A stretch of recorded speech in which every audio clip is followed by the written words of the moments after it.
Grand frère, prends cet argent, serre-t'en pour acheter de nouvelles terres et recruter des gens pour t'aider dans les champs. Le petit frère tendit l'argent à son grand frère. Face à une somme pareille, le grand frère répondit qu'il ferait de son mieux.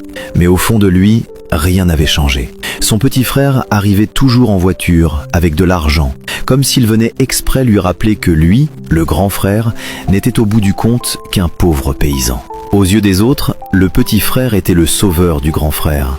Mais quand le grand frère prit cet argent, il ne sentit pas de l'aide, seulement l'arrogance de son frère et l'humiliation qu'il subissait. Puisque cet argent venait de son frère, il le remit à d'autres pour qu'il se venge de lui à sa place, pour lui faire payer tout ce qu'il avait enduré, alors que le petit frère se trouvait encore en bas à ce moment-là. De son côté, le petit frère était encore plongé dans sa joie. Il pensait avoir fait ce jour-là un très gros investissement, et il venait même d'obtenir une nouvelle promotion au travail. Il avait déjà commencé à imaginer la suite. Une fois que tout serait définitivement confirmé, il prendrait une partie de cet argent pour construire une grande ferme à son grand frère, et il lui achèterait aussi une voiture. Mais à cet instant précis, une mauvaise nouvelle tomba brutalement.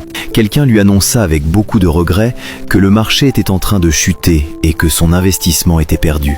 Le petit frère resta figé. Il n'arrivait pas à comprendre, parce que c'était tout son argent, et pourtant il avait tout calculé avec soin.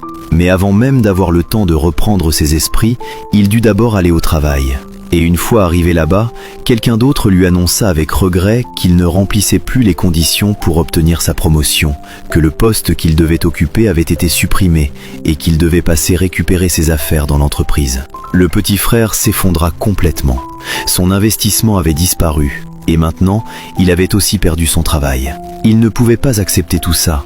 Il ne pouvait pas accepter d'avoir tout perdu le même jour. Alors il décida d'aller voir un ami pour comprendre ce qui s'était vraiment passé. Mais quand il arriva sur place, il découvrit que sa voiture avait elle aussi été complètement détruite. À cet instant-là, il s'écroula totalement, parce qu'en une seule journée, il avait vraiment tout perdu.